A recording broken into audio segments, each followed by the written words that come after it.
오늘 이 시간에는 계속해서 우리 하나님의 섭리 9번째 시간으로 긍휼의 하나님이란 제목으로 말씀을 나누도록 하겠습니다. 이사야서 41장 10절 우리 짧은 한 절 본문 짧은 한 절 말씀이니까 함께 한 목소리로 하나님의 말씀 읽도록 하겠습니다. 시작.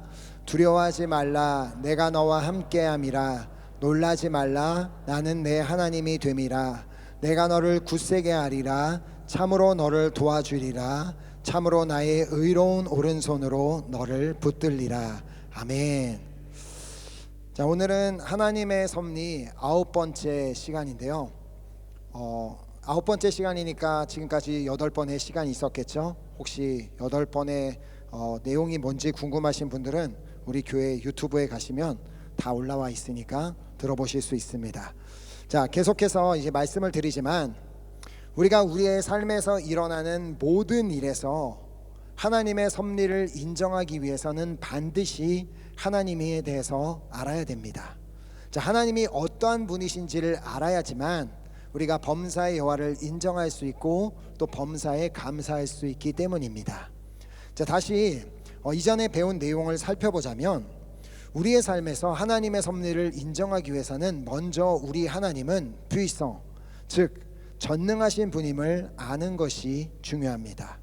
자, 우리 전능하신 하나님은 우리를 죄에서 건지신 rédempteur, 즉 구속주이십니다. 자, 우리의 구원의 주체가 되시는 분은 우리의 모든 것을 다 아시는 omniscient, 즉 전지하신 분이십니다. 자, 우리의 모든 상황과 우리의 속사정까지도 다 아시는 분은 우리를 모든 상황에서 veillant, 즉 지켜주시는 분입니다. 자, 우리를 지켜주시는 하나님은 단 한 번도 변한 적이 없는 immuable이십니다. 자, 태초부터 변함이 없는 하나님은 우리의 발걸음을 인도하고 계시는 dirigeant이시고 또 시간을 넘어 역사하시는 éternel, 즉 여호와 하나님이십니다. 자, 그리고 시간을 넘어 역사하시는 분은 우리의 모든 필요를 아시고 공급하시는 누리시에이십니다. 자, 그런데 여기서 정말 중요한 것은 이 위대한 하나님은 우리를 향한 긍휼이 넘치는 분이라는 사실입니다. 자, 이 긍휼을 여기서 볼 수 있듯이 불어로는 꼼파티성이라고 하는데 이 단어는 다른 사람의 고통을 함께 느끼는 사람 혹은 타인의 아픔에 공감하며 마음을 함께하는 사람이라는 의미를 가지고 있습니다. 자, 그런데 과연 우리 주님보다 우리의 고통을 더 잘 아는 사람이 있을까요? 주님보다 우리의 아픔을 더 잘 공감해 주실 수 있는 분이 있을까요? 히브리서 4장 15절이 말씀합니다. 우리에게 있는 대제사장은 우리의 연약함을 동정하지 못하시리가 아니요 모든 일에 우리와 똑같이 시험을 받으시니로되 죄는 없으시니라. 자, 우리에게 있는 대제사장, 즉 단번의 제사로 자신의 몸을 들여 속죄를 이루신 예수님은 우리의 연약함을 동정하지 못하실 리가 아닙니다. 자, 왜냐하면 그분은 모든 일에 우리와 똑같이 시험을 받으신 분이기 때문입니다. 자, 이게 무슨 말이냐면 우리 예수님은 우리 인간과 똑같은 자리에서 우리 인간이 느낄 수 있는 모든 아픔과 고통을 직접 다 경험해 보셨다는 것입니다. 예수님은 완전한 인간의 육체를 입고 오셨기에 우리 인간이 느낄 수 있는 배고픔을 직접 경험하셨고요, 피곤함을 직접 경험하셨으며 슬픔을 직접 경험하셨습니다. 또한 배신을 당하는 고통을 경험해 보셨고 유혹을 직접 받아보셨으며 또 무엇보다 끔찍한 육체적인 고통과 죽음까지도 경험하셨습니다. 자, 왜 주님은 이렇게까지 하셨던 것일까요? 왜냐하면 그분은 긍휼의 하나님이시기 때문입니다. 우리의 아픔에 공감하며 우리의 마음과 함께 하시기를 원하기 때문입니다. 자, 즉 그만큼 우리를 사랑하신다는 말입니다. 우리를 향해 긍휼의 마음을 가지신 이유는 우리를 너무나도 사랑하시기 때문입니다. 그 하나님의 사랑이 얼마나 큰지를 이해하기가 어려운 우리를 위해서 하나님께서 한 가지 놀라운 일을 행하셨습니다. 요한일서 4장 9절과 10절 말씀을 보면요, 하나님의 사랑이 우리에게 이렇게 나타난 바 되었으니 하나님이 자기의 독생자를 세상에 보내심은 그로 말미암아 우리를 살리려 하심이라. 사랑은 여기 있으니 우리가 하나님을 사랑한 것이 아니요 하나님이 우리를 사랑하사 우리 죄를 속하기 위하여 화목제물로 그 아들을 보내셨음이라. 자, 하나님께서는 우리를 사랑하신다는 그 사실을 알려주시기 위해 독생자를 세상에 보내어 우리 죄를 속하게 하심으로 말미암아 우리로 살게 하여 주셨습니다. 자, 우리를 너무나도 사랑하셔서 당신의 생명을 우리를 위해 내어주신 분이 우리 하나님이십니다. 자, 우리가 어떤 사랑받을 만한 자격이 있어서가 아니라요, 다만 우리를 향한 사랑이 너무나도 크기 때문이었음을 로마서 5장 8절이 말씀합니다. 우리가 아직 죄인 되었을 때에 그리스도께서 우리를 위하여 죽으심으로 하나님께서 우리에 대한 자기의 사랑을 확증하셨느니라. 자, 즉 우리는 죄인으로서 사랑을 받을 만한 자격이 없음에도 불구하고 예수 그리스도께서 우리를 위하여 죽으심으로 말미암아 하나님께서는 내가 너를 이 정도로 사랑한단다 라고 당신의 사랑을 보여주신 것입니다. 자, 우리는 이 놀라운 사랑을 받은 자들이며 또 그 사랑을 받고 있습니다. 자, 그렇게 하나님께서는 우리를 긍휼히 여기시는 것입니다. 왜냐하면 우리를 너무나도 사랑하시는 분은 우리의 모든 것을 다 아시는 전지하신 분이기 때문입니다. 우리의 고통과 아픔을 다 아시기 때문에 우리의 아픔을 공감하시며 우리를 회복시켜 주기를 원하시는 분입니다.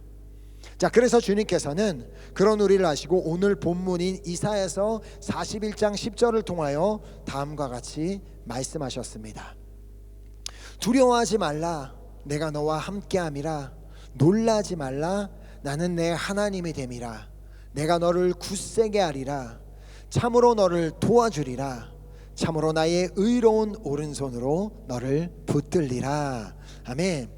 자, 주님께서 두려워하지 말라라고 말씀하시는 이유는 우리가 두려움 가운데 살아가고 있는 것을 그 누구보다 잘 아시기 때문입니다. 현실에 대한 두려움, 또 미래에 대한 두려움 등 여러 종류의 두려움을 가지고 살아가고 있음을 아시기 때문입니다. 자, 우리도 대략 다른 사람의 표정을 보면 지금 그 사람의 기분이 어떠한지를 짐작할 수는 있습니다. 저 사람이 지금 기분이 안 좋구나, 화가 나 있구나, 기분이 좋구나, 대략 알 수 있습니다. 자, 그러나 어떤 이유로 지금 그 사람이 걱정을 하고 있는지, 두려워하고 있는지, 화가 나 있는지, 우울해하고 있는지는 정확하게는 알 수 없습니다. 자, 반면 우리 하나님은 우리에 대해서 모든 것을 다 아시는 분입니다. 자, 그래서 우리의 생각까지도 다 아시는 분인데 시편 139편 2절이 말씀합니다. 주께서 내가 앉고 일어섬을 아시고 멀리서도 나의 생각을 밝히 아시오며.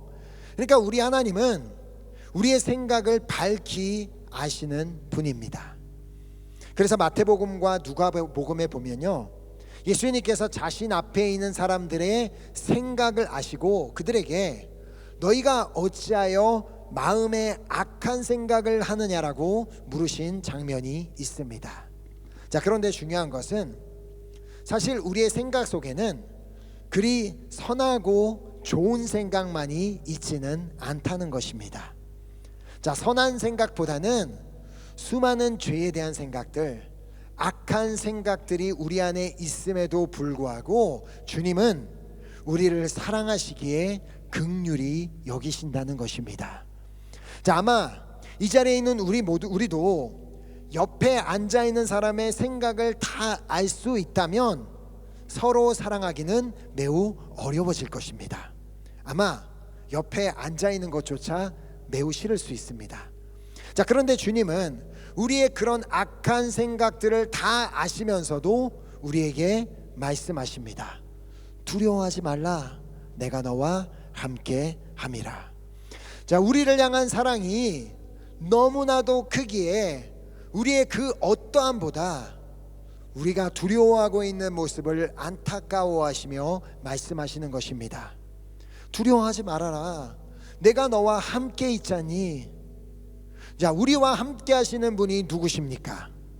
모든 것이 가능한 전능하신 분이시며 우리를 죄에서 건져주신 구속주이시며 우리의 모든 것을 다 아시는 전지하신 분이시며 우리를 어디에서나 지켜주시는 분이시며 변함이 없는 분이시며 매 순간 우리의 길을 인도하시는 분이시며 시간을 넘어 역사하는 분이시며 우리의 필요를 아시고 공급하여 주시는 분입니다.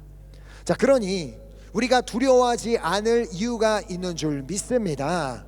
자, 그래서 우리와 늘 함께 하시는 분이 누구인지를 아는 것이 중요한 이유입니다. 자, 그리고 이어서 말씀하십니다. 다시 본문을 보면은 두려워하지 말라. 내가 너와 함께함이라. 놀라지 말라. 자, 두려워하지 말라. 내가 너와 함께함이라고 말씀하신 후에 놀라지 말라라고 말씀하십니다. 자, 여기서 놀라다로 번역된 히브리어는 사야, 샤야, 샤아라는 단어인데요, 기본적으로 돌아보다, 이렇게 뭔가를 돌아보다라는 의미를 가진 단어입니다. 자, 그런데 왜 한국어로는 놀라지 말라라고 번역이 되었는지를 설명을 드리려고 합니다. 지금 이 말씀에서 샤아라는 그 단어는 히브리어에 있는 여러 동사 변형 중에 히트 파일이라는 형태가 사용이 되었습니다. 자, 그렇게 되면 이 동사는 시선을 이리저리 돌리다 혹은 당황하여 두리번거리다라는 의미를 가지게 됩니다. 자, 우리가 보통 어떤 때 당황하여서 두리번거리게 되나요? 어떤 놀라운 일을 당했을 때, 그래야 갑자기 어떻게 해야 할지 모를 때 우리는 사방을 두리번거리게 됩니다. 자, 예를 들어 만약에 누군가가 우리의 눈앞에서 사고를 당하는 장면을 보았다면 우리는 당황하여 주변에 도와줄 사람이 없는지를 두리번거리게 될 것입니다. 자, 그러니까 지금 여기서 주님은 무엇을 말씀하고 계시는 거예요? 내가 어떠한 일을 만나든지 당황하며 두리번거리지 말라. 왜냐하면 나는 내 하나님이기 때문이다. 당황하여 사방을 두리번거리며 도와줄 사람을 찾지 말고 내가 너와 함께 있으니 나를 찾으라 라고 말씀하고 계시는 것입니다. 자, 우리가 주님을 찾아야 할 이유가 무엇인지를 바로 이어서 말씀하시죠.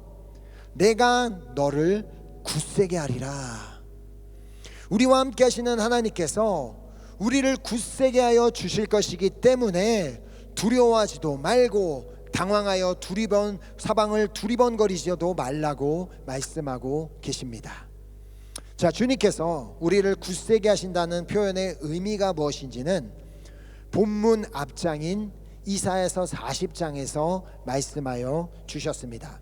이사야서 40장 29절에서 31절 말씀을 보면 피곤한 자에게는 능력을 주시며 무능한 자에게는 힘을 더하시나니 소년이라도 피곤하며 곤비하며 장정이라도 넘어지며 쓰러지되 오직 여호와를 앙망하는 자는 새 힘을 얻으리니 독수리가 날개치며 올라감 같을 것이요 다른 박질하여도 곤비하지 아니하겠고 걸어가도 피곤하지 아니하리로다. 우리는 연약한 육체를 가진 자들이기에 언제나 피곤하여 넘어지며 쓰러질 수 있는 자들입니다. 자, 특별히 우리가 감당하기 어려운 고난 앞에서 어찌할 바를 몰라서 두려워하며 쓰러질 수밖에 없는 자들입니다. 자, 그런 우리를 긍휼히 여기시기에 하나님께서 우리에게 능력을 주시며 힘을 더하시겠다고 말씀하십니다. 자, 그런데 누가 새 힘을 얻을 수 있다고 말씀하세요? 요 앞에 보면 오직 여호와를 앙망하는 자. 앙망이 뭐예요? 앙망 뭐 이렇게 그 애교를 피우는 게 아니라, 죄송합니다. 많이 놀라셨죠?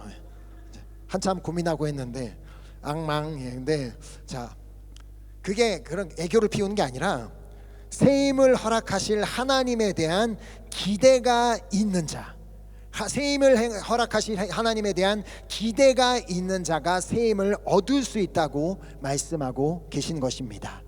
자, 다른 말로 새 힘을 허락하실 하나님에 대한 믿음이 있는 자가 새 힘을 얻게 되는 것입니다.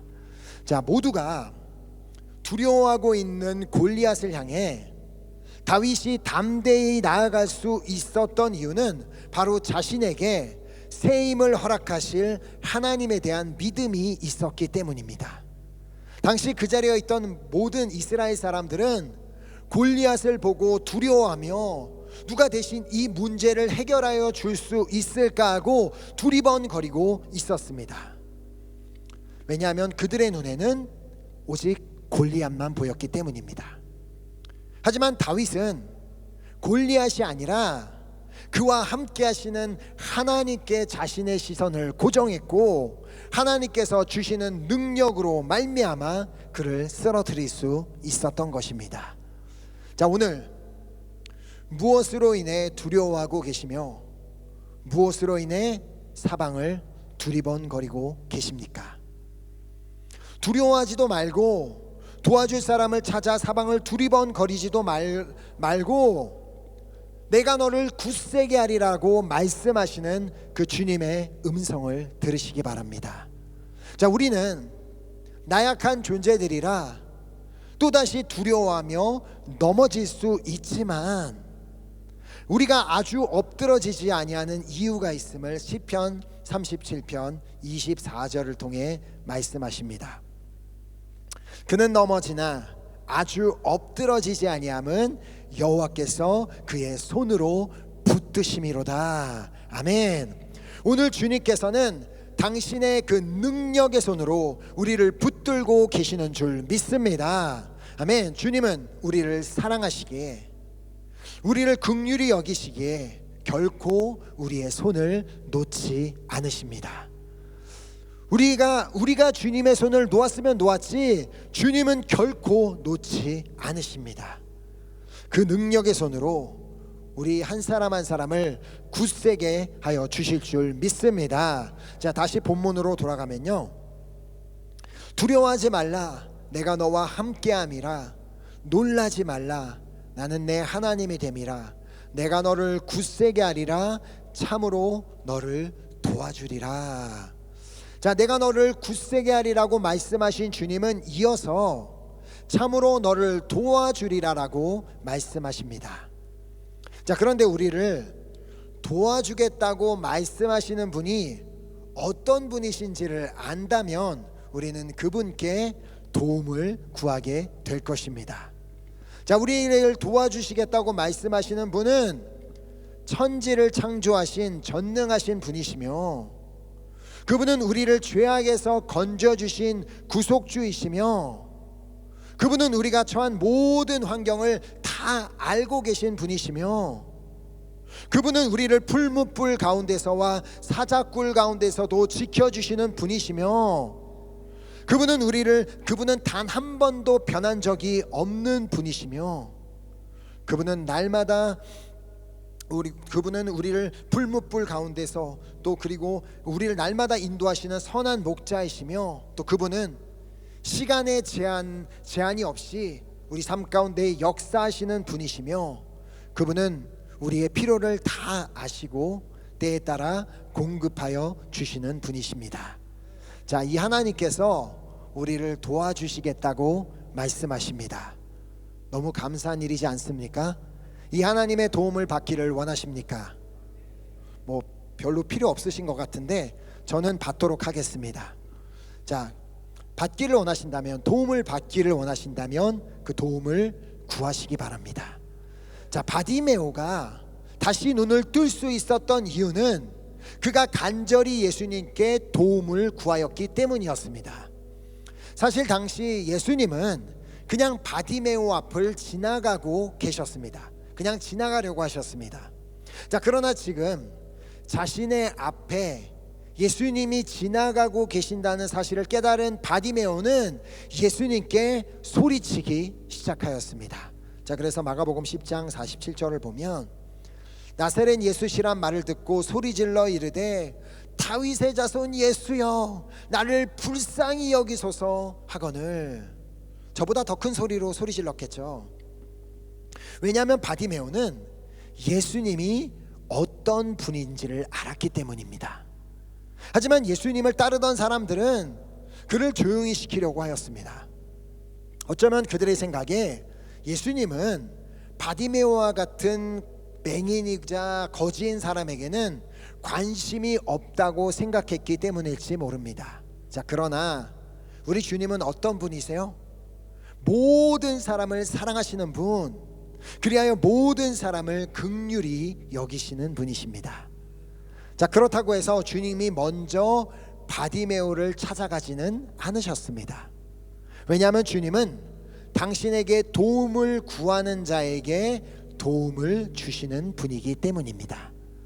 자, 그래야 바디메오가 간절히 주님께 도움을 구하였을 때 그는 주님을 만날 수 있었고 결국 그의 눈은 떠지게 되는 역사가 일어나게 되었던 것입니다. 자, 예레미야서 29장 13절은 말씀합니다. 너희가 온 마음으로 나를 구하면 나를 찾을 것이요 나를 만나리라. 아멘. 자, 그러므로 우리와 함께 하시는 하나님께 온 마음으로 도움을 구함으로 말미암아 전능하신 그 주님의 도움을 받게 되는 여러분과 제가 되기를 소망하며 축복합니다. 자, 그럼 다시 본문으로 돌아와 주님께서 뭐라 이어서 말씀하셨는지를 보도록 하겠습니다. 두려워하지 말라 내가 너와 함께함이라. 놀라지 말라 나는 내 하나님이 됨이라. 내가 너를 굳세게 하리라. 참으로 너를 도와주리라. 참으로 나의 의로운 오른손으로 너를 붙들리라. 자, 우리를 도와주겠다고 말씀하신 주님께서는 마지막으로 나의 의로운 오른손으로 너를 붙들리라라고 말씀하십니다. 자, 여기서 중요한 것은요, 주님께서는 당신의 의로운 오른손으로 우리를 붙들겠다고 말씀하셨다는 것입니다. 왜 주님은 당신의 능력의 손이나 구원의 손이 아닌 의로운 오른손으로 우리를 붙들겠다고 말씀하셨을까요? 자, 왜냐하면 이 오른손 자체가 힘, 권위, 영광, 축복, 승리, 보호를 상징하는 매우 중요한 의미를 가지고 있기 때문입니다. 오른손이란 단어 자체가. 자, 그래서 성경에서 오른손이 자주 등장하는 이유도 그 중요성을 보여주기 위함입니다. 자, 그렇다면 왜 의로운 오른손이라고 말씀하신 것일까요? 의로운 오른손. 자, 물론 하나님이 의로운 분이기도 하지만 그 주님께서 우리를 당신의 의로운 오른손으로 지켜주고 계시기 때문입니다. 자, 이게 무슨 말인지를 로마서 8장 33절을 통해 보도록 하겠습니다. 누가 능히 하나님께서 택하신 자들을 고발하리요 의롭다 하신 이는 하나님이시니. 자, 우리는 예수 그리스도의 보혈로 말미암아 속량을 받아 의롭다함을 얻게 된 자들입니다. 하지만 우리의 원수 마귀는 계속해서 우리를 정죄하려고 합니다. 야, 너 같은 사람이 무슨 그리스도이냐? 나는 너가 어제 한 행동을 다 알고 있는데, 나는 너가 어떤 말을 했는지 다 알고 있는데, 그래갖고 뭐 주일날 교회 간다고 되겠어? 하나님, 저놈 아주 나쁜 놈이에요. 저런 놈은 도와주실 필요가 없어요 라며 계속해서 우리를 정죄합니다. 자, 이렇게 우리를 정죄할 때 주님께서는 당신의 의로운 오른손으로 막으며 이렇게 말씀하십니다. 로마 3장 24절에 있는 말씀으로 주노는 그리스도 예수 안에 있는 속량으로 말미암아 하나님의 은혜로 값없이 의롭다 하심을 얻은 자 되었느니라. 사단의 입을 막으시는 겁니다. 자, 한번 이 말씀 앞에 자신의 이름을 넣어서 한번 다 같이 읽도록 하겠습니다. 시작.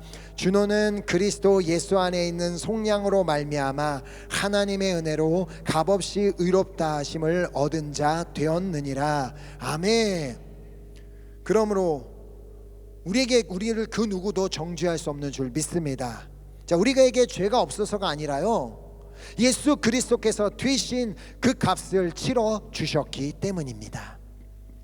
옛날 어느 한 왕국에 효자라고 소문난 왕이 있었다고 합니다. 그는 홀어머니를 얼마나 사랑하며 지극정성으로 돌보는지 모든 백성들이 다 알고 있을 정도였습니다.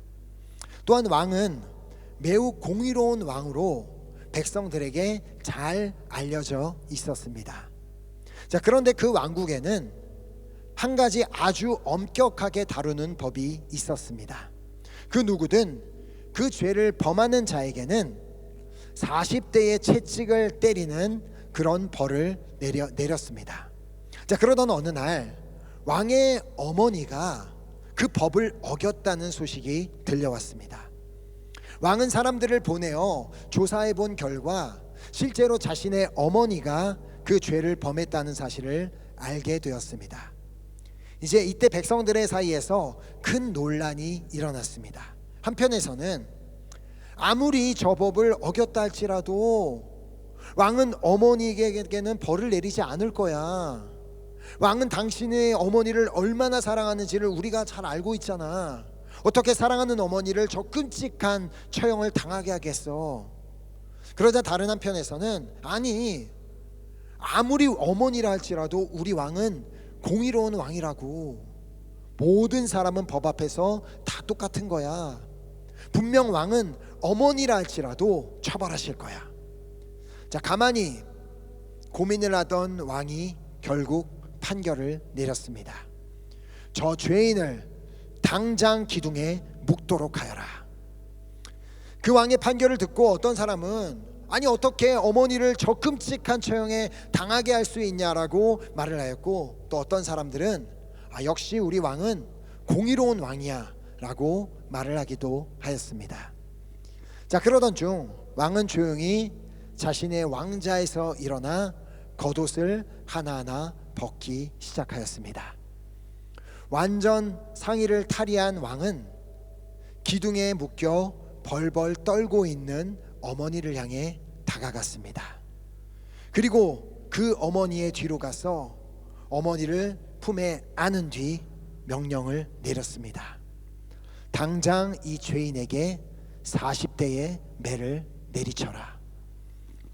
비록 왕이 대신해서 그 매를 맞았지만 그 누구도 그 어머니에 대해서 더 이상 물을 수는 없었습니다. 이것이 바로 우리를 향한 하나님의 사랑이자 긍휼입니다. 죄인인 우리를 대신해 고난을 받으실 이유가 없는 예수님께서 고난을 당하시고 십자가에서 피 흘려 돌아가셨습니다. 그로 인해 우리는 의롭다함을 받게 되었습니다. 단지 예수님을 믿었다는 이유로 우리를 의롭게 하여 주셨다는 것입니다. 그렇게 주님께서는 오늘도 당신의 의로운 오른손으로 우리를 지키고 계십니다. 우리를 향한 하나님의 사랑은 단 한 번도 변한 적이 없습니다. 우리 하나님은 오늘도 긍휼의 마음으로 우리 한 사람 한 사람을 바라보고 계십니다. 자, 그러면서 우리에게 말씀하십니다. 두려워하지 말라. 내가 너와 함께함이라. 놀라지 말라. 나는 내 하나님이 됨이라. 내가 너를 굳세게 하리라. 참으로 너를 도와주리라. 참으로 나의 의로운 오른손으로 너를 붙들리라. 아멘. 이제 우리가 처한 어떠한 상황 가운데서도 우리를 긍휼히 여기시기에 우리에게 두려워하지도 말고 사방을 두리번거리지도 말라고 말씀하신 주님의 음성을 듣고 주님을 의지하고 주님께 날마다 도움을 구함으로 말미암아 하나님께서 부어주시는 새 힘으로 살아가는 여러분과 제가 될 수 있기를 예수 그리스도의 이름으로 축복합니다. 아멘. 오늘 우리 받은 귀한 말씀을 가지고 우리 찬양하고 우리 결단하는 기도하는 시간 갖도록 하겠습니다. 우리 하나님은 긍휼의 하나님이십니다. 우리 하나님은 우리를 너무나도 사랑하셔서 우리를 불쌍히 여기시고 우리의 모든 아픔과 슬픔을 다 공감하시는 놀라운 하나님이십니다. 그 하나님께서 오늘 이 찬양을 통하여 우리에게 또 말씀하십니다. 이사야서를 통해 우리에게 말씀하신 하나님께서는 두려워하지 말라 내가 너와 함께함이라고 말씀하신 주님께서는 오늘 또 이 찬양을 통하여 아무것도 두려워하지 말라, 주 너의 하나님이 지켜주시니까 놀라지 말고 겁내지 말라, 주님 나를 지켜주시네. 우리 찬양의 고백이 주님께서 나에게 말씀하시는 그 음성으로 들으며 함께 고백하고 우리 함께 기도했으면 좋겠습니다.